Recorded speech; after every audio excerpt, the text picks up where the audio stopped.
वाड्यात ठोकली सरपंचाची मादक बायको। मी तेव्हा एका छोट्या गावी राहत होतो तेव्हाची ही गोष्ट आहे।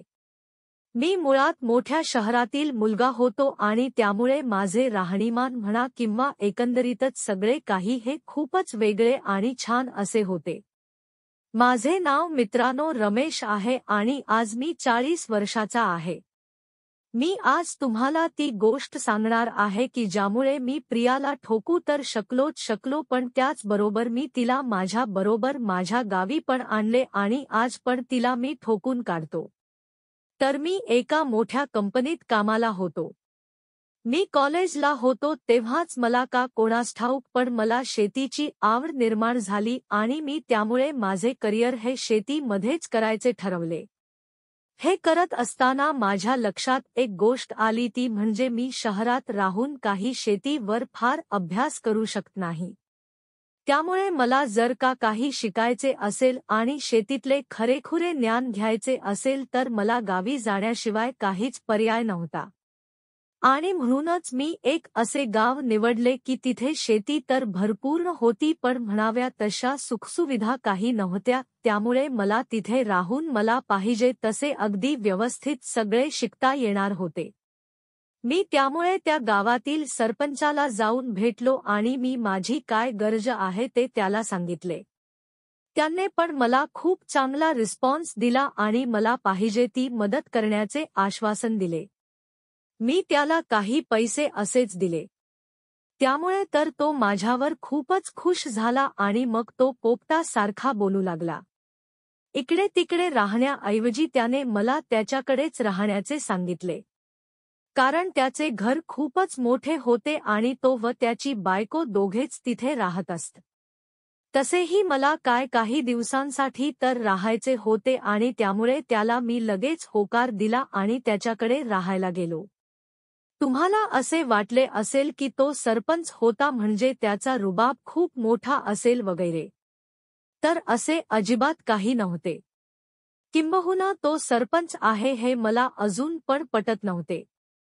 पण जसे म्हणालो तिथे शेती जरी असली तरी त्यात काही येत नसे। मी त्याच्या घरी गेलो आणि त्याचे घर बघून मी खुश झालो।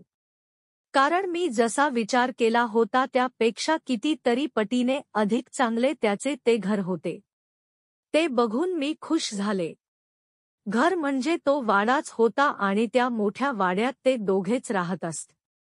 त्यामुळे त्याने मला मी 4 पैसे तरी देईन या हिशोबाने मला तिथे राहण्यास सांगितले होते। फार काही कंडिशनमध्ये नव्हता तो वाडा। पण मला तरी कुठे कायमचे राहायचे होते आणि म्हणून मी फार काही आढेवेढे घेतले नाहीत आणि मी तिथे सेट व्हायचे ठरवले। या सगळ्यात एक गोष्ट मस्त होती आणि ती म्हणजे प्रिया। त्याची बायको होती ती आणि सगळ्यात महत्त्वाचे म्हणजे ती पण माझ्यासारखीच शहरातील होती। ती कशी काय लग्न करून आली इथे ते काही मला समजले नाही। तिला बघून मात्र मी कमालीचा खुश झालो आणि त्याचे कारण होते ते म्हणजे तिचे शरीर। ती दिसायला फार काही अफलातून जरी नसली तरी तिचे फीचर्स खूपच देखणे होते। तिला बघून मी काही क्षण आवाकाच राहिलो। तिची फिगर अफलातून होती। 36-24-36 अशी फिगर होती तिची। तिच्या फिगरपेक्षा पण लक्ष जास्तक्षाकडे जात असेल तर ते म्हणजे तिच्या छातीकडे। अस्सल गावरान माल होता ती नुकत्याच वयात आलेल्या मुलीसारखे तिचे उरोज होते आणि तिला बघून ते अजिबात वाटत नव्हते की तिचा नवरा कधी ते दाबत असेल म्हणून। तिची छाती जशी मस्त होती तशीच मस्त तिची कंबर आणि तिची गांड पण होती। तिच्या गांडीला बघून तर मी पुरा वेडा झालो होतो। अशी ही प्रिया आणि मी दोघेच शक्यतो घरी असत असे आणि त्यामुळे मी आणि ती खूप गप्पा मारत बसत असे। दिवस जातील तसे मी आणि ती खूपच जवळ येत होतो। तिचा नवरा सकाळी एकदा शेताला गेला की तो दारू पिऊन रात्री उशिरा येत असे आणि हे रोजचेच होते त्याचे। त्यामुळे ती तर त्याच्यावर खूपच वैतागली होती। मी आल्यामुळे तिचा थोडा फार वेळ तरी जात होता। त्यामुळे माझ्या तिथे येण्याने सगळ्यात जास्त आनंद कोणाला झाला असेल तर तो तिलाच होता। ती माझ्याकडे रोखून बघत असे आणि तिची नजर मीन समजण्या इतका काही वेडा नव्हतो. माझ्यासारखा तरुण मुलगा अनायासे तिच्या घरी राहायला आला होता आणि त्यातच जास्तीत जास्त वेळ ती माझ्या बरोबर घालवत होती, त्यामुळे तिच्या भावना पण अनावर होणे स्वाभाविकच होते. त्यामुळे मी पण तिला मुद्दाम जास्तीत जास्त गर्म करायचा एक पण चान्स सोडत नव्हतो. त्या दिवशी मी दुपारी माझ्या रूममध्ये बसलो होतो. मी एकटाच असलो की नेहमीच मी निकरवर बसलेलो असे आणि त्यामुळे मी त्या दिवशी पण माझ्या निकरवरच बसलो होतो.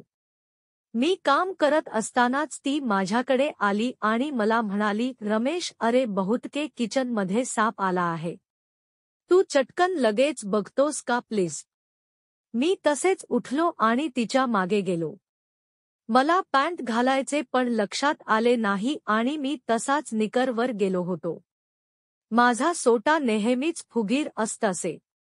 कारण माझी कोणी गर्लफ्रेंड नसल्याने तो तसा उपाशीच होता आणि त्यामुळे मी जेव्हा तिच्या मागे गेलो तेव्हा ती माझ्या सोट्याकडे एकसारखे बघत असलेले माझ्या लक्षात आलेच. मी काही बोललो नाही.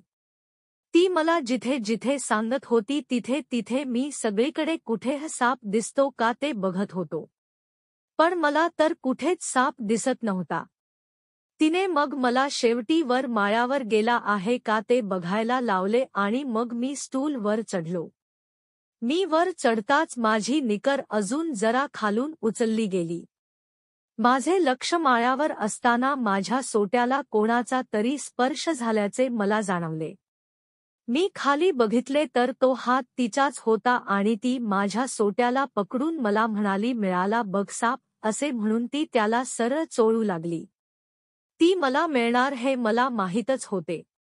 पण ती अशा वेळी मिळेल हे मला माहीत नव्हते. तिने बघता बघता माझी निकर काढली आणि माझा सोटा बाहेर काढला.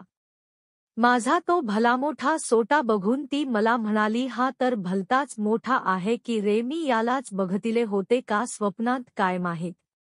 असे म्हणून ती त्याला जोरजोरात हलवू लागली आणि चोळू लागली. तिने मला स्टूलवरून खाली उतरवले आणि ती खाली बसली. तिने माझा सोटा तिच्या तोंडात घेतला आणि ती त्याला चोकू लागली. तिचे तोंड पूर्णपणे माझ्या सोट्याला आत घेत होते आणि ती त्याला पाहिजे तसे चोकून काढत होती. माझ्या गोट्या फक्त तिने तोंडात घेण्याच्या बाकी होत्या, नाही तर बाकी पूर्ण सोटा तिने आत घेतला होताच. चोकून चोकून तो इतका मोठा झाला होता की काही विचारू नका. तिला मग मी बाजूला केले आणि तिची साडी मी वरून उचलली. तिला मी पुढे झुकवले आणि तिची गांड मागून उघडी केली. तिच्या गोलाकार गांडीवर मी माझ्या हाताने जोरजोरात फटके मारले आणि तिची गांड खूपच जास्त कडक केली. तिची गांड कडक होताच मी माझ्या हाताने तिचे ते काप बाजूला केले. तिच्या योनीत मी माझी 2 बोटे हळूच घातली आणि आत बाहेर करू लागलो. बघता बघता तिच्या योनीचे भोक मी मोठे केले आणि मग त्यात मी माझा सोटा हळूहळू करत कोंबू लागलो. बघता बघता माझा पूर्ण सोटा तिच्या योनीत गेला आणि मग मी माझी कंबर जोरजोरात मागे पुढे करत हलवू लागलो. काच काच काच काच करत मी तिची योनी मारून काढू लागलो.